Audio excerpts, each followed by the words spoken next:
Bonjour, bonne soirée mes chers abonnés et aux futurs abonnés. Merci à tous les pays qui me suivent. Merci à vous. Je vous souhaite de passer de bonnes fêtes de Noël et un bon réveillon. Voilà, pour ma part, je viens de finir ma semaine de travail, un peu fatigué. Donc nous allons préparer le pronostic du quintet de Noël demain, lundi 25 décembre, à Paris-Vincennes. Donc, mais avant de faire le pronostic du quintet, nous allons revenir sur l'arrivée du jour. Donc, voilà, c'était ce fameux groupe 1, le Critérium Continental, donc qui s'est couru à 15h15. Voici l'arrivée. Donc JMB, fidèle à ses habitudes, a fait sien ce Grand Prix avec son crack Joshua Tree, le numéro 2. Ensuite Josh Power, le 8. Just Love You, le 4. Le 15, venu de nulle part. Et le 14, venu de nulle part. Quant à ma sélection, elle se trouve entre la 7e et la 11e et la 12e place. Voilà. Donc vous avez constaté que je me suis planté parce que Joshua Tree, qui n'avait jamais couru derrière l'autostart, arrive à gagner. Bon, c'est un cheval de classe.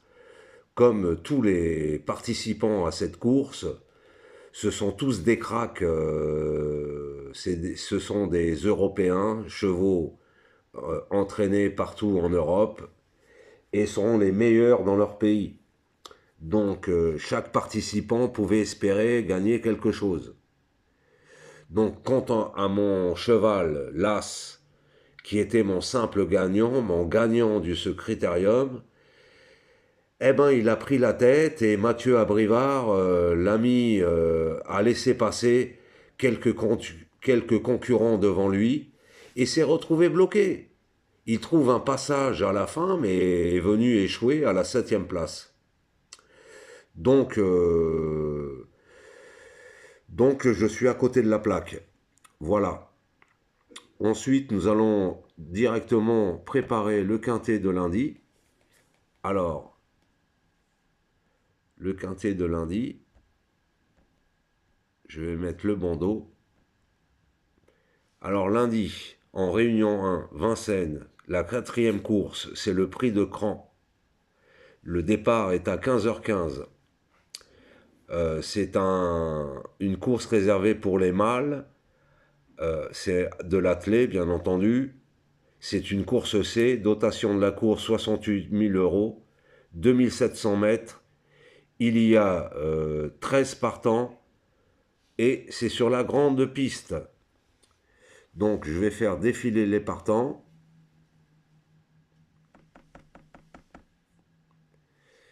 Voici les partants. Donc là, c'est non partant. Et vous pouvez constater qu'il y a deux chevaux euh, qui sont ferrés, le 8 et le 4. Non, pardon, le 8 et le 5. Donc c'est des rayures. À Vincennes, les chevaux qui ne sont pas déferrés, vous pouvez les rayer. Parce que face à des chevaux déferrés, c'est un handicap. Ensuite, c'est une course multigénérationnelle. Ça va de 7 ans à 10 ans. Donc, privilégiez les chevaux les plus jeunes, bien entendu. Donc, que vous dire de plus sur ces... On a le 14, le plus riche de la course, il a 6 ans. Son dernier quintet, il était ferré, il finit à la 3e place en rendant 25 mètres. Donc c'est le cheval de la course, a priori. C'est un cheval qui n'est pas fautif. Donc pour cette course-là, mes chers abonnés, il s'agira de trouver l'ordre, parce que je pense qu'elle est facile à déchiffrer pour moi, qui me suis trompé toute la semaine. Eh ben là, j'y vois clair dans cette course. En plus, il y a peu de partants. J'ai resserré ma sélection en 6 chevaux. Voilà, 6 chevaux. Hein, il n'y a que 13 partants. Je ne vais pas vous donner 8 chevaux pour 13 partants. Voilà, donc je mets de la difficulté en plus pour moi et pour essayer de décrocher la palme avec le moins d'investissement possible. Donc je vous présente sans attendre ma sélection. Voilà, ma sélection pour le quintet de demain. En base, le 14, Hannibal Tuileries, déféré des 4 pour l'occasion, confié à Mathieu Abrivard. Comme je viens de vous le dire, sa dernière course, il a pris une 3e place à Vincennes en rendant 25 mètres et en étant ferré, fait de lui le cheval à battre. Ensuite, je mettrai le 7, Here We Go, qui est très en forme, plaqué, déféré, famille Dubois. Normalement, il a une très belle carte à jouer. Ensuite, j'irai vers le 12, Hello Sport, de la maison Duval d'Estaing, maison sérieuse, déféré des 4, en forme, peut prétendre au podium. Ensuite, le 9, Hobbs, de la maison Laurent-Claude Abrivard, drivé par Alexandre. Bon, c'est un cheval un peu fautif, mais dans un tel lot, en restant carré d'allure, il a sa place dans une sélection. Ensuite, c'est une info. Une dernière minute, le 13, Ginkgo Tellois peut venir arracher une 4e, 5e place. Ensuite, j'ai retenu le 2, Hold Up du Dijon. Voilà, confié à Eric Raffin, un Ravjo. Ça doit jouer pour moi la 5e place. Mais ma surprise, mon cheval qui me fait peur, c'est le 6 Alcidrock, confié à Gabriele Gelormini. Il peut fusiller la sélection. Donc, vous faites comme vous voulez.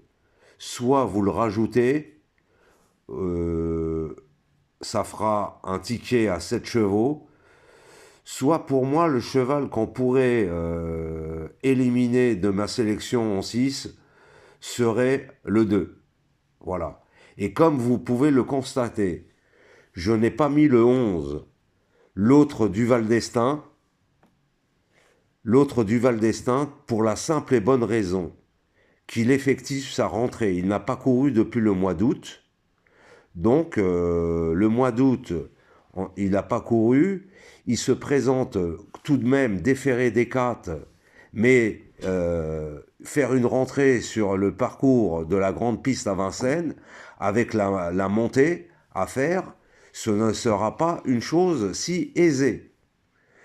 Et bien entendu, je n'ai pas mis le GMB de service, le 10, Cicero TG, qui est pour moi un cheval de vitesse.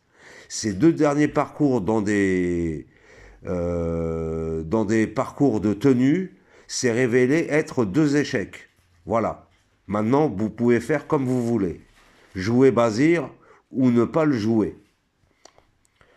Donc, je vous souhaite encore à toutes et à tous de passer d'excellentes fêtes de Noël.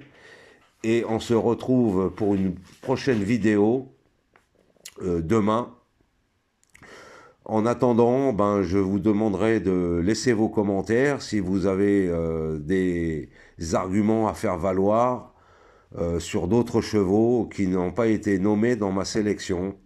Voilà, je répondrai avec plaisir. Sur ce, passez à tous et à toutes une excellente soirée et de bonnes fêtes de Noël.